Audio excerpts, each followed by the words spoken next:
Pregnancy and baby tips අපේ YouTube channel එකට අදත් ඔයාලව ආදරයෙන් පිළිගන්නවා. අපි අද බලමු ඉක්මනින් ගැබ් ගැනීමක් බලාපොරොත්තු වන යුවලකට ඒ සඳහා ශරීරයේ සූදානම් කරගන්න සහ සාර්ථක වීමේ සම්භාවිතාව වැඩි කරන්න පුළුවන් සරල පියවර කිහිපයක් ගැන. පළමුවෙන්ම සරු කාලය. ගැබ් ගැනීමක් සිදුවීමට කාන්තාවගේ ඩිම්බ කෝෂයකින් ඩිම්බයක් මෝරා මුදා හරින දිනය, ඒ කියන්නේ ඔවියුලේෂන් ඩේට් එක හඳුනා ගැනීම ඉතා වැදගත් වෙනවා. සාමාන්‍ය ඔසප් චක්‍රයේ දින 28කින් සිදුවන කෙනෙකුගේ සරු කාලය වෙන්නේ ඊළඟ ඔසප් දින වීම ආරම්භ වීමට දින 14කට පෙරයි.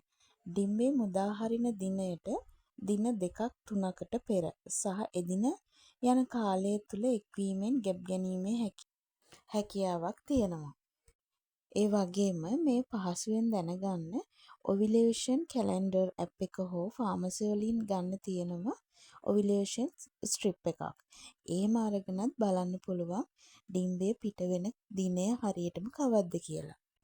ඒ වගේම පෝෂණීය ආහාර වේලක් ලබා ගැනීම මේදී වැදගත්ම කාර්යයක් වෙනවා. කාන්තාවගේ මෙන්ම පිරිමියාගේද සාරවත්භාවය වැඩි දියුණු කිරීමට නිවැරදි පෝෂණය අත්‍යවශ්‍යයි. Folic acid.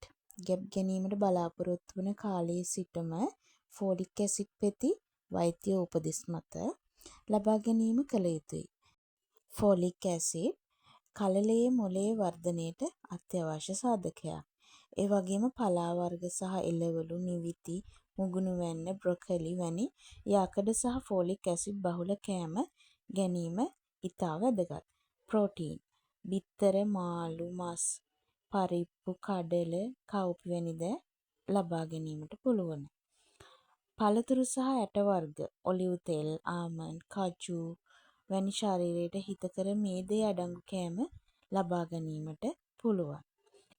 සීනි සහ කෘත්‍රිම කෑම සීමා කරන්න ඕනි. පැණි රස කෑම, ක්ෂණික කෑම සහ කාබනේට් බීම වර්ග සිරුරේ හෝමෝන අසමතුලිතතාවයට බලපාන නිසා ඒ දේවල් සීමා කරන්න ඕනි. ඒ වගේම සෞඛ්‍ය සම්පන්න බරක් පවත්වා ගැනීම ඉතාමත්ම වැදගත්. ශරීරයේ බර නියමිත ප්‍රමාණයට වඩා වැඩිවීම හෝ අඩුවීම ඔසප් චක්‍රය අක්‍රමවත් වීමට සහ ඩිම්බ මෝරන ක්‍රියාවලියට බාධා කරන්න පුළුවන්. ඒ නිසා නිවැරදි BMI අගයක් පවත්වා ගැනීම ඉතා වැදගත්.